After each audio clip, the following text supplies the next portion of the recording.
Hello, people of YouTube. It's Brittany and her goddess here on the tube and elsewhere. I'm coming on to chit chat about the throne and where the throne is actually located.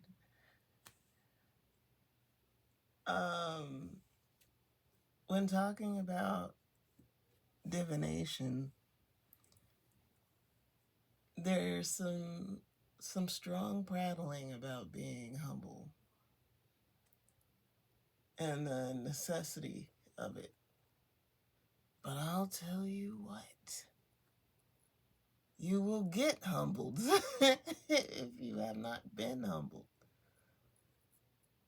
Some people come in to tarot with a high degree of confidence, or just not caring either way, like not really having a respectful stance because just don't really know that there is something to respect. It's like it's pieces of paper. Like, who cares? So the humbling occurs. That can occur through confusion, chronic confusion. That can occur through somebody feeling that they've intuited something, or they really needed to intuit something, and they feel that they were steered sideways.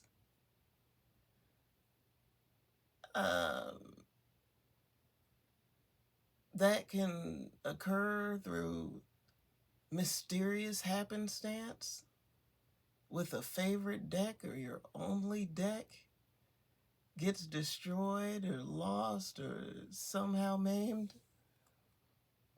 There's a variety of things that can occur to humble you when it comes to this. The next thing is honoring who it is that you're here to speak for or to. And in some areas, or to some degrees, we can share a space, share a platform, share the mic. But there might also be something specific that is for you.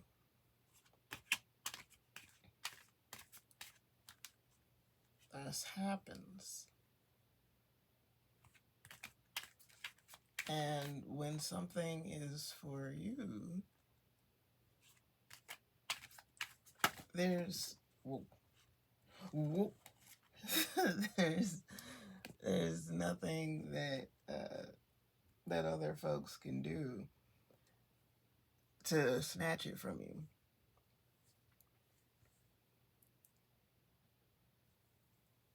So when it comes to my name, there's a reason why there's multiple ways that it can be received. In her, God is, or inner goddess, or she's in her, God is, like her God is energy. The vibe, or energy flowing through me, my inner goddess coming out, God, the He, speaking through me, all of the above. that's why it's written that way and never really clarified or defined, I should say, like defined in each moment. It is and it isn't. You get it or you don't. You're offended or you're not.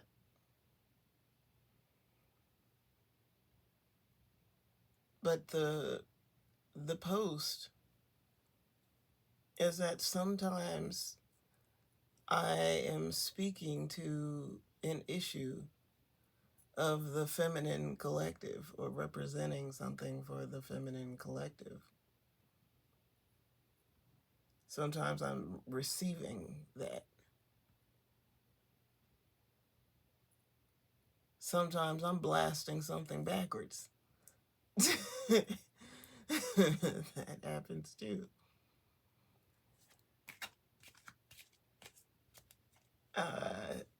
Sometimes I'm feeling the flow so that I can receive some of that optimism.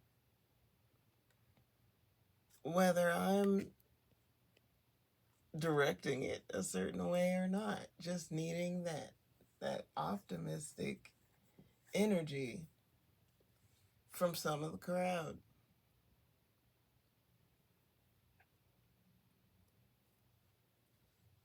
I got a very possessive he.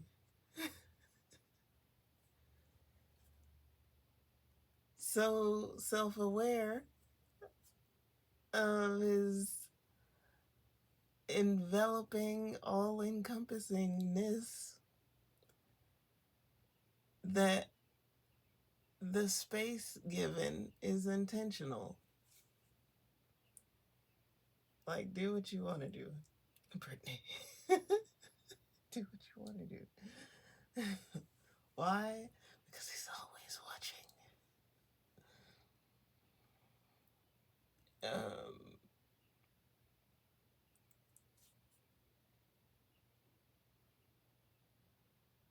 My spot is my spot because I don't act ridiculous.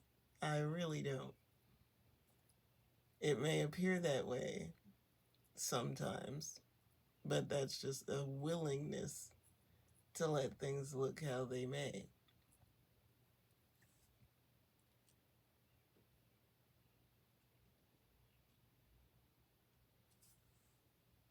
But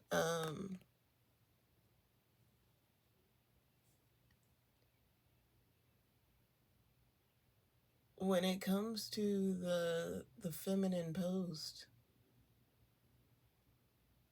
if you too are a representative for the feminine energies, then you'll understand, like, whether that's your just specific to your line, or a certain distance, or for women that are for a certain cause or a certain occupation.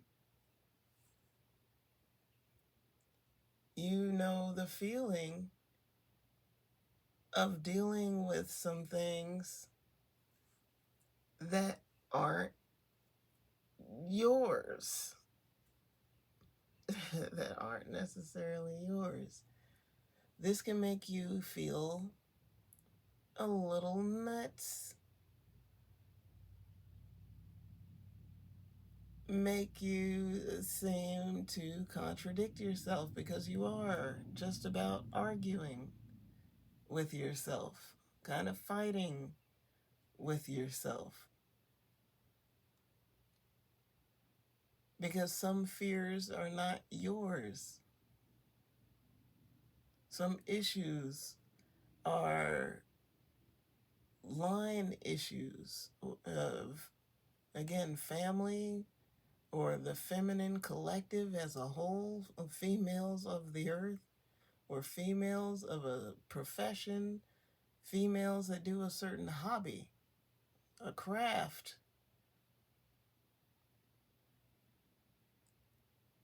If representation of this and moving through it, healing it, is part of your work, then you're going to feel it. You will process some things, and this is how you end up being one whole person and being able to present yourself of one mind instead of doing all that fighting. That dialogue that some people say is inner dialogue, that's positive self-talk, it's for those that are behind you and for those that are feeling the same thing or thinking the same thing, that are on the same wavelength.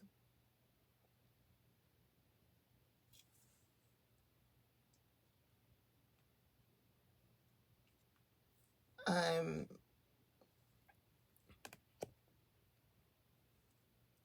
two that I'm thinking of like at the same time right now. But thinking about Kamala Harris and thinking about Ariana Grande.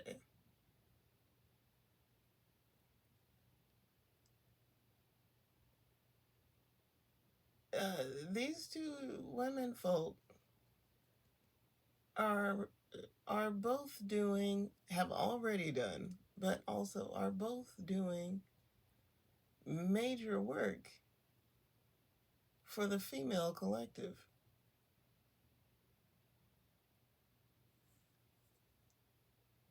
For Kamala, the the positions that she's held, and for her to still be fun. I'm just like, let's just be honest. Let's be honest. For her to still be fun and quote unquote like hip or whatever, for her to still be cool and intelligent and progressive at the same time is major.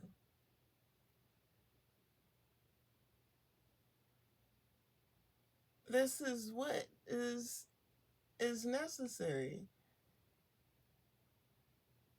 Even though some people say like there's no way, the country's just not ready, there's no way, people can't take it,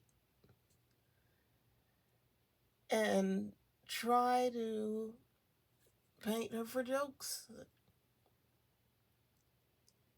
She like that's quote that said like, I'm laid back but I can lean forward real quick. That's her. When it's time to be serious, she's serious. She can be real serious, real focused. Always is focused. It's just that sometimes she's laughing. And that's a beautiful thing, to be able to still laugh with all that's going on. It means she's not terribly depressed by the state of things. That doesn't mean she's too far removed from reality. It just means that she's able to see, again, she does not forget that this is a holographic world. She might not use that language.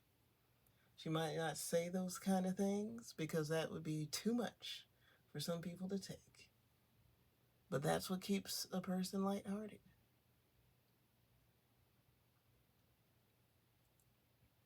Ariana Grande has the kind of voice that she could say just about anything. She can sing anything. And people will be like, wow, that is the sweetest song.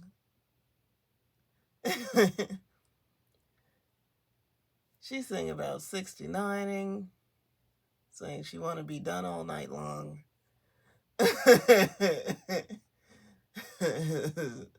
Sings that she's got a couple exes.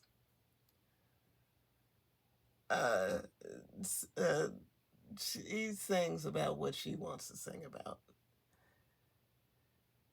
And at the end of the day, people are still like, wow, what a sweetheart. They want to know what she's singing about. They don't decide, you know what, her song's too nasty. It's too nasty. No more Ariana Grande. Like, no. You're not going to cancel Ariana Grande. You may say, oh, she's looking skinny. Or, oh, I think maybe she's rude sometimes. Well, let her get back to singing to you. And you're going to listen. So,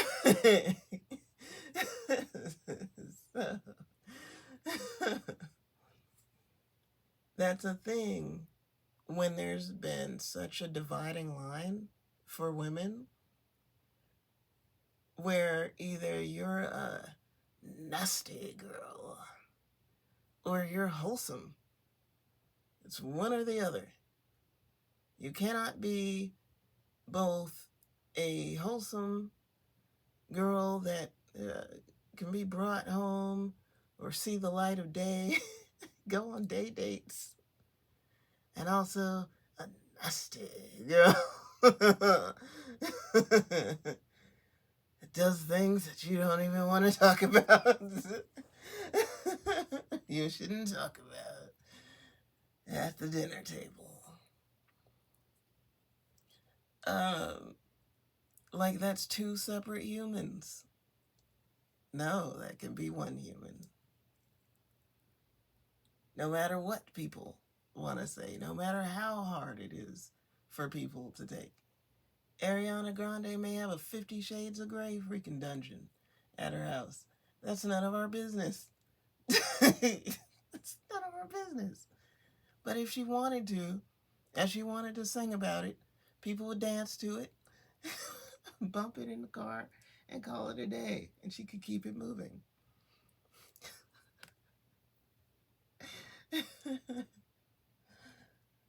I'm not trying to create no ruckus. I don't want no smoke. Mrs. Grande, I don't want no smoke. But I'm just saying. Point being made.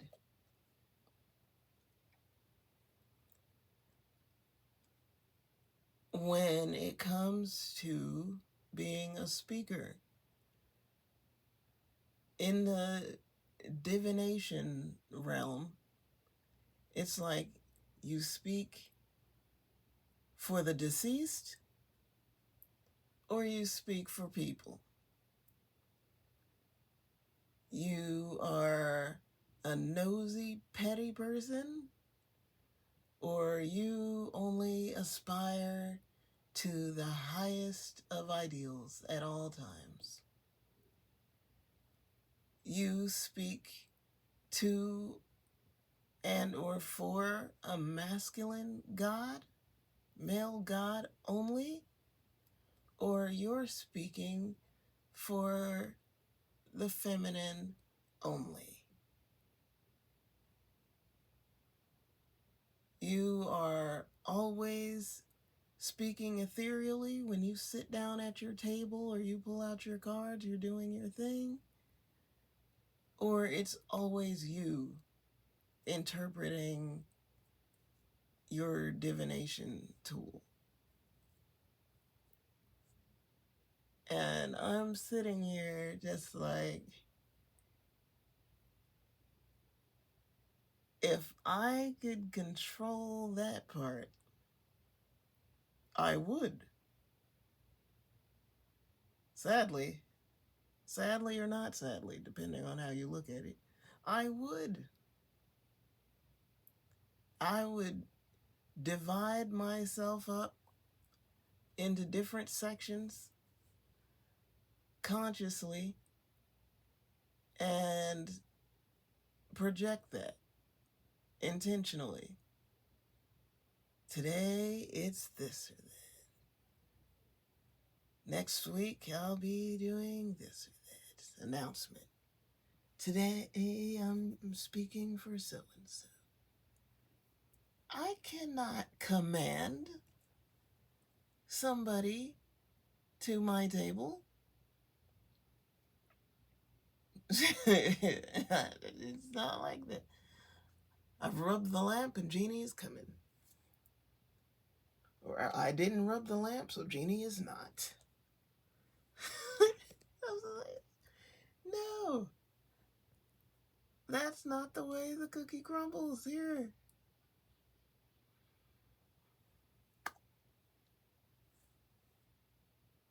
And so I know that that has caused some confusion for folks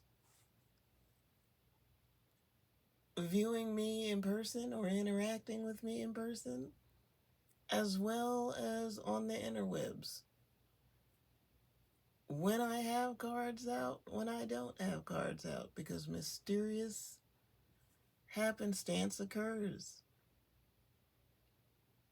No, I can't control it. I would, I can't.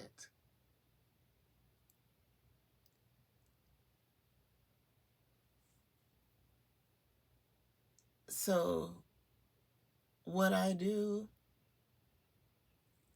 is have gratitude for the fact that I have not been steered wrong. I have gratitude for the protection of not knowing or not understanding what would be too much for me to handle at any given time.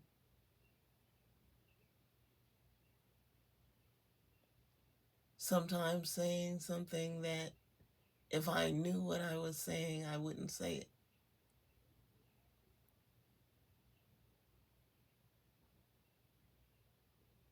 Or to whom. I just gotta go, gotta move, gotta do the thing to keep things moving, because I know I'd rather keep things moving than be stuck or to suffer a consequence. Like, no, not that. No, don't put me in the timeout chair. Don't do it, please. I'll do what I'm supposed to do. The timeout chair sucks. Freaking sucks. So, I do my job. And when I am summoned to turn all the way up, the volume on me is loud. It is strong. It's supposed to be. That's how I'm supposed to strike you. When you listen to music, there's a time for sad songs, and there's a time for the kind of confidence where it's just like, F them enemies. F them.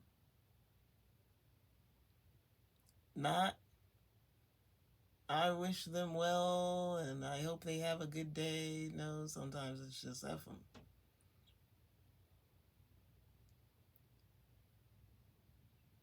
And it has to be that way. You may not know what they said about you or what they would do to you if you did not have divine protection over you. If you knew, maybe you would cry, but you need to say, F them. It'd be like that sometimes.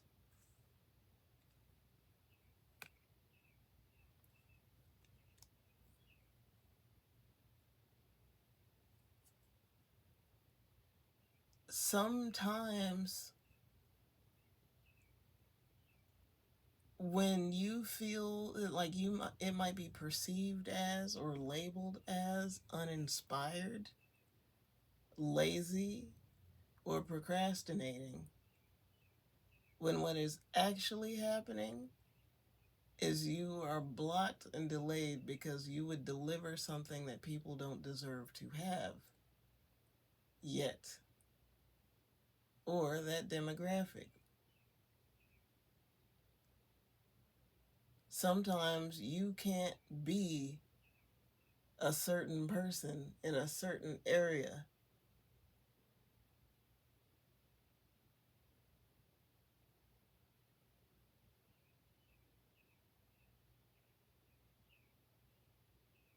Just thinking about, I'm like, this is a weird visual. It's kind of mysterious visual, but I'll go with it. That there's times where you could have like you have a picnic, a barbecue, you have some sort of outdoors outing, and there's food, and there's no creatures. You're not fighting the creatures at all. And it could be a warm day. I'm not talking like the dead of winter. Nice warm day, and you're eating outside unbothered. Maybe you have an awning or something, some sort of screen that you're within, and some sort of insect keeper out tent. Or maybe you're just out at a picnic table or on a picnic blanket, just free in the air and still unbothered. And you notice how other times you can have all the things. You could be in the tent thing, the awning. You can be swatting the bugs, killing the bugs right and left. You kill one type of bug, another one swarms. You kill the bugs and a seagull comes by. All sorts of birds come by. Aggressive geese, ducks, every sort of creature is after your food and is relentless. There's something to that. And I move with the circumstances. If it's an indoors kind of time, it's an indoors kind of time. If it's a don't bring no food out time, it's a don't bring no food out kind of time.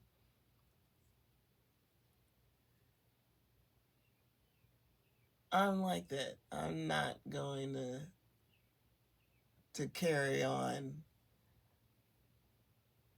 where there's clear messaging, and everything is holographic experience. There's messages taking place.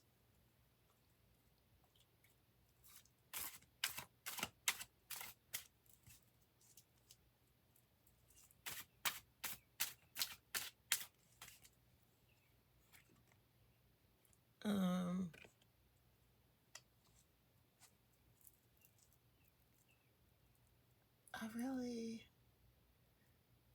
I feel like that's it. I feel like that's it. I was talking about specific messaging.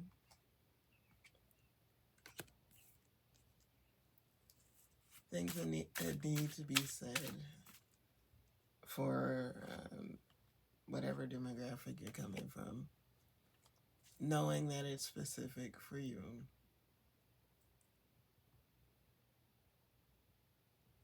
Heeding the messages in your actual life.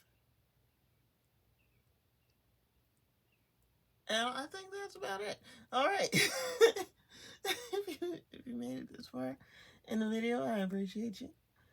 I'm sending lots of love your way, and I'll see you in the next one.